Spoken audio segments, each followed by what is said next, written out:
গতকাল ডাব্লিউডাব্লিউইতে এমন একটা ঘটনা ঘটেছে যেইটা সব সময়ের জন্য ডাব্লিউডাব্লিউইর ইতিহাসে মনে রাখা হবে। আর যখনই ডাব্লিউডাব্লিউইর ইতিহাসের কিছু বড় মোমেন্ট নিয়ে কথা বলা হবে তখন এই মোমেন্টটা তো সেখানে আসবেই আসবে। আর বলা যেতে পারে কালকে আমাদের জন সিনার যে হিল টার্নটা হয়েছে সেইটা ডাব্লিউডাব্লিউইর ইতিহাসের সবথেকে বড় হিল টার্ন। এবার হ্যাঁ, তোমাদের মধ্যে অনেকে হাল্ক হগানের হিল টার্নটার কথা বলতে পারো যে সেটাও তো অনেক বড় হিল টার্ন ছিল, কিন্তু তোমরা যদি ভালো করে মনে করে দেখো সেই হিল টার্নটা কিন্তু হয়েছিল ডাব্লিউসিডাব্লিউতে। হ্যাঁ, পরবর্তীকালে ডাব্লিউসিডাব্লিউকে ডাব্লিউডাব্লিউ কিনে নিয়েছিল, তাই আমরা সেটাকে ডাব্লিউডাব্লিউর অন্তর্ভুক্তই করি, কিন্তু অ্যাকচুয়ালি দেখতে গেলে সেটা কিন্তু সেই সময় ডাব্লিউডাব্লিউর মধ্যে হয়নি। কিন্তু কাল যেটা হয়েছে সেইটা অ্যাকচুয়ালি ডাব্লিউডাব্লিউর ইতিহাসের maybe one of the best heel turn আর সব থেকে বড় হিল টার্ন হয়েছে। তো জন সিনা ডাব্লিউডাব্লিউর ইতিহাসে এমন একটা বেবি ফেস যে কিনা কোনোদিন হিল টার্ন করবে সেটাই আমরা কখনো ভাবিনি। আর এইটা একটা সময় ইম্পসিবল মনে হতো, কিন্তু সেইখানে কালকে আমরা জন সিনার ডার্ক সাইডটাকে দেখতে পেলাম। এবার এই ভিডিওতে আমি তোমাদের সাথে আলোচনা করব যে প্রথমত কেন জন সিনার এই হিল টার্নটা হলো, দ্বিতীয়ত জন সিনার যে এই হিল টার্নটা হবে এইটা কি ডাব্লিউডাব্লিউ আমাদের আগে থেকেই অনেক হিন্ট দিয়েছিল যেগুলো আমরা ধরতে পারিনি। আর লাস্ট আমরা কথা বলবো যে এরপর কি হতে পারে জন সিনার সাথে। তো আশা করি ভিডিওটা তোমাদের ভালো লাগবে, তাই ভিডিওটা পুরোটা দেখো, স্কিপ করো না, কারণ তোমরা দেখছো Rachel entertainer. So let's start the entertainment.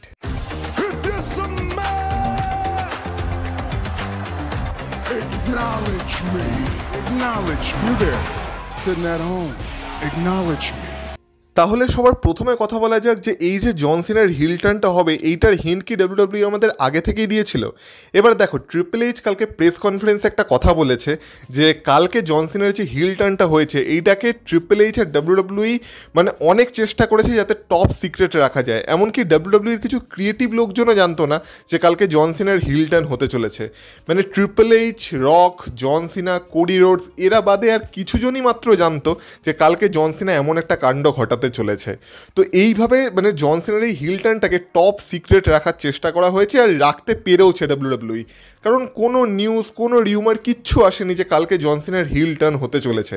হ্যাঁ, আমরা স্পেকুলেশন অনেক লাগিয়েছিলাম, আমরা তো অনেক দিন থেকেই ভেবে যাচ্ছি যে এইভাবে জন সিনার হিল টার্ন হতে পারে, ওইভাবে জন সিনার হিল টার্ন হতে পারে, কিন্তু সেটা যে অ্যাকচুয়ালি কালকে হবে এই নিয়ে কোনো নিউজ, কোনো রিউমার কিছুই ছিল না। কিন্তু কালকে যখন এটা হয়েছে সেটা আমাদের সবাইকে আশ্চর্য করেছে।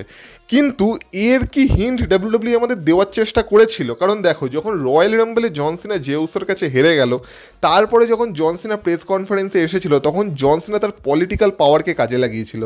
কারণ দেখো, জন সিনা বাদে এলিমিনেশন চেম্বারে আর যারা যারা ছিল সবাইকে কোয়ালিফাইং ম্যাচে কম্পিট করতে হয়েছে, তারপর তারা গিয়ে এলিমিনেশন চেম্বারে স্পট পেয়েছে। কিন্তু জন সিনা নিজের পাওয়ারকে কাজে লাগিয়ে এলিমিনেশন চেম্বারে স্পট পেয়ে গেছিল। হ্যাঁ, অজুহাত কী ছিল যে এটা জন সিনার ফেয়ারওয়েল টু, লাস্ট টাইম এবার জন সিনা এলিমিনেশন চেম্বারে কম্পিট করতে চলেছে, সেই কারণে জন সিনা এলিমিনেশন চেম্বারে একটা স্পট পেয়ে গেছে। তাছাড়া যখন এই এলিমিনেশন চেম্বারের বিল্ড আপ করা হচ্ছিল, বলতে গেলে এই যে লাস্ট স্ম্যাকডাউনের এপিসোডটা হয়েছিল যেখানে এলিমিনেশন চেম্বারে সব পার্টিসিপেন্টসরা ছিল এক্সেপ্ট জন সিনা, সেখানেও সিএম পাঙ্ক এবং বাকি ড্রিউ ম্যাকেন্টায়ার এরা অনেকেই বলেছিল যে জন সিনা কারো কেয়ার করে না, এই কারণে জন সিনা এখন সিনেমার শুটিংয়ে ব্যস্ত, আর জন সিনা তো আসেওনি আর জন সিনা শো আপ করবেও না। And you can see me, ওই যে মিমটা চলে ওইটা তো বলেই যাচ্ছিল জন সিনা যে ফ্যান্সদের কেয়ার করে না। আর এটা তার ফেয়ারওয়েল ট্যুর হওয়া সত্ত্বেও, যদিও সে কথা দিয়েছিল যে এটা যেহেতু তার লাস্ট বছর ডাব্লিউডাব্লিউতে, তাই সে পুরো সারা বছরই ডাব্লিউডাব্লিউতে অ্যাভেলেবেল থাকার চেষ্টা করবে। কিন্তু আমরা কি দেখতে পাচ্ছি যে জন সিনা আবার তার সিনেমার শুটিংয়ে ব্যস্ত হয়ে গেছে, আর জন সিনা এখন পুরোপুরিভাবে ডাব্লিউডাব্লিউতে অ্যাভেলেবেল নেই।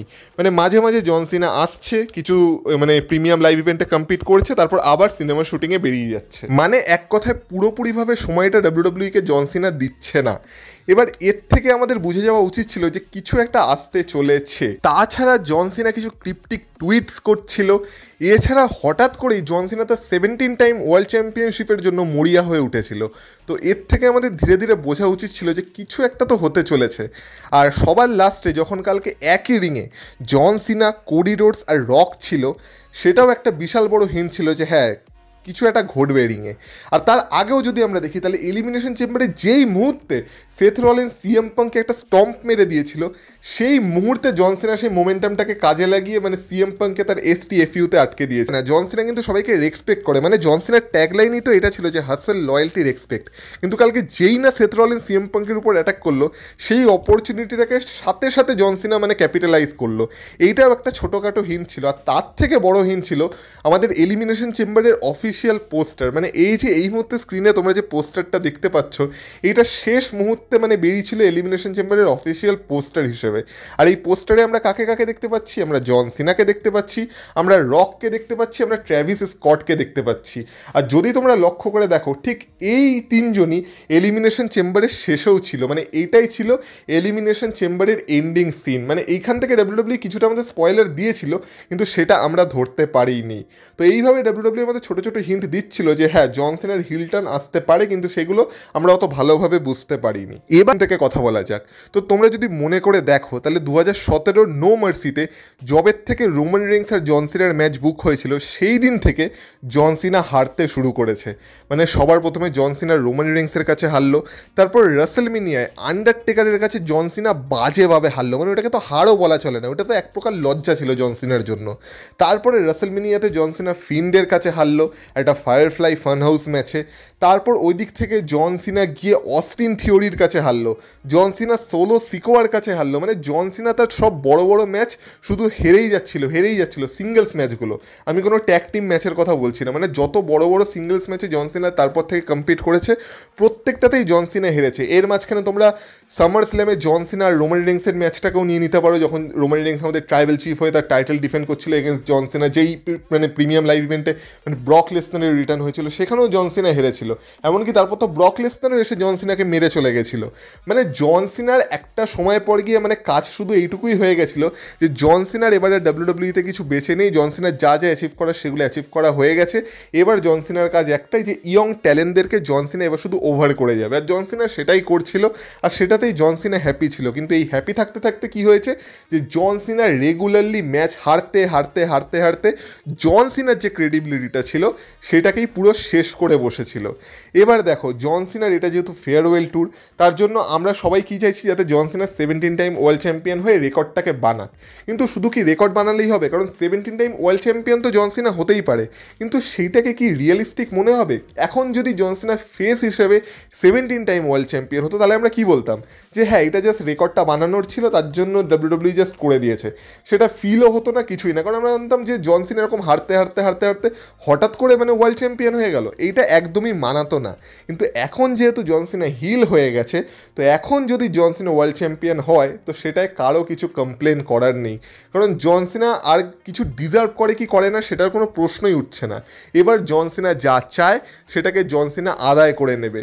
সে ডিজার্ভ করে, লোকে কি বললো, সে ডিজার্ভ করে না, এইসব কিছু নিয়ে জন সিনার আর কোনো মাথা ব্যথা থাকলো না।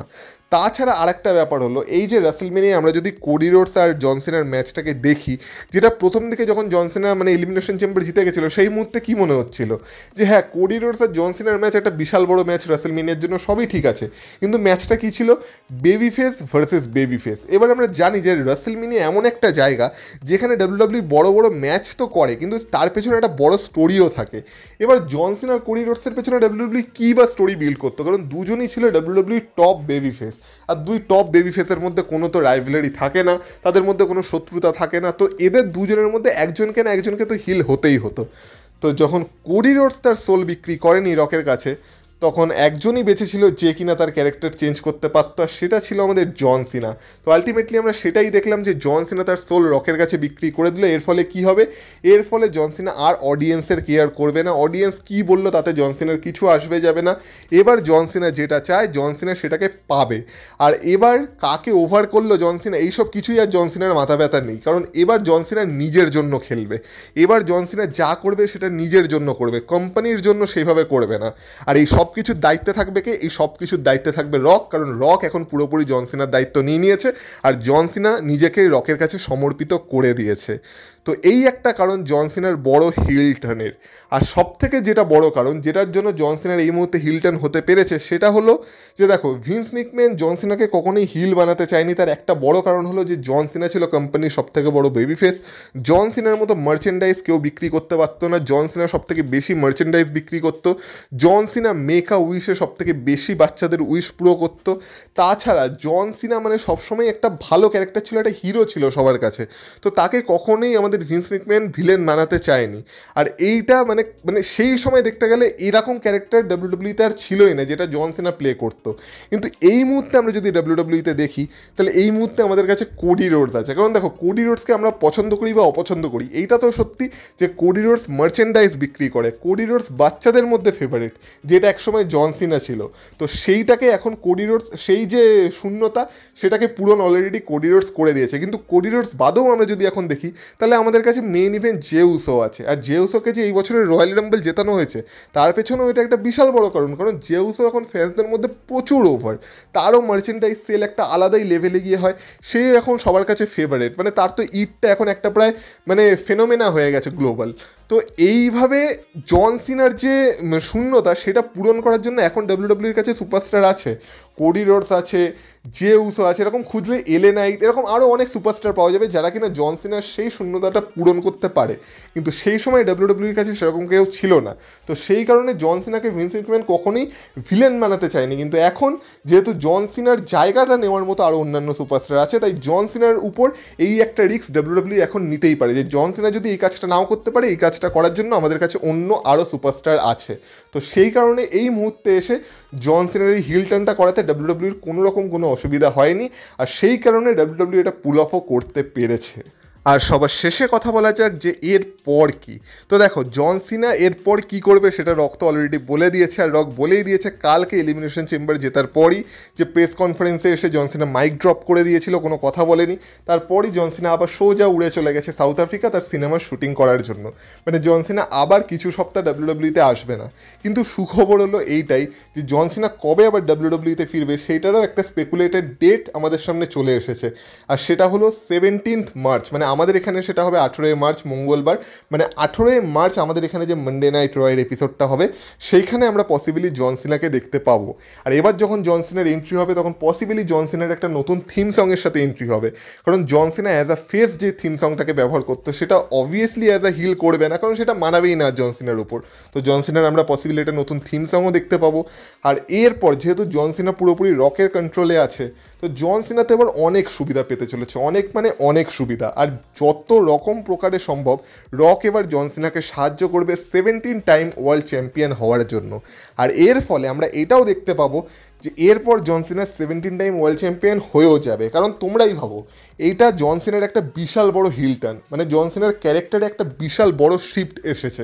আর জন সিনা কিন্তু যাতা কোনো সুপারস্টার না, জন সিনা কিন্তু একটা বিশাল বড় সুপারস্টার। আর তার যখন ক্যারেক্টার চেঞ্জ হয়েছে, এই ক্যারেক্টার চেঞ্জের পরও যদি জন সিনা তার প্রথম ম্যাচ হেরে যায়, তাহলে সেটার কোনো মানেই থাকবে না। আর জন সিনার প্রথম ম্যাচ কার এগেনস্টে হতে চলেছে? সেটা হতে চলেছে কোডি রোডসের এগেনস্টে ইন রাসেলমেনিয়া। রাসেলমেনিয়া 41-এর মেন ইভেন্টে যখন জন সিনা কোডি রোডসকে ফেস করবে, তখন আমরা এইটাই আশা করতে পারি যে এবার জন সিনা কোডি রোডসকে হারিয়েই দেবে। কারণ এবার কোডি রোডসকে হারানোর জন্য জন সিনাকে কোনো সৎ পথ অবলম্বন করতে হবে না। জন সিনা যে কোনো অসৎ পথে রকের সাহায্য নিয়ে যে কোনো রকম চিটিং করে কোডি রোডসকে হারাতেই পারে। এর ফলে কোডি রোডসের ক্যারেক্টারটাও খুব একটা উইক লাগবে না, জন সিনাও 17 টাইম ওয়ার্ল্ড চ্যাম্পিয়ন হয়ে যাবে। আর যেমন বললাম, হিল টার্নের পরেই প্রথম ম্যাচ জন সিনা হেরে যাবে, এর পসিবিলিটি খুব কমই আছে। তো জন সিনা 17 টাইম ওয়ার্ল্ড চ্যাম্পিয়ন হচ্ছে, এইটা প্রায় গ্যারেন্টিড হয়েই গেছে। কিন্তু কোডি রোডস কি পুরো সময় একা থাকবে? কারণ দেখো, রক আর জন সিনা তো সেম পেজে আছে, কিন্তু কোডি রোডসকে সাহায্য করার জন্য তো কাউকে না কাউকে থাকতে হবে। এবার দেখো, একটা স্পেকুলেশন আসছে, বা এটা কতটা সত্যি কতটা মিথ্যে আমি সত্যি জানি না, কিন্তু একটা স্পেকুলেশন আসছে যে কোডি রোডসের সাইডে মেবি এবার আমাদের ওটিসি রোমান রেন্স থাকতে পারে। এবার কেন? কারণ দেখো, রোমান রেন্স আর কোডি রোডসের টিম আমরা ব্যাড ব্লাডেও দেখেছিলাম।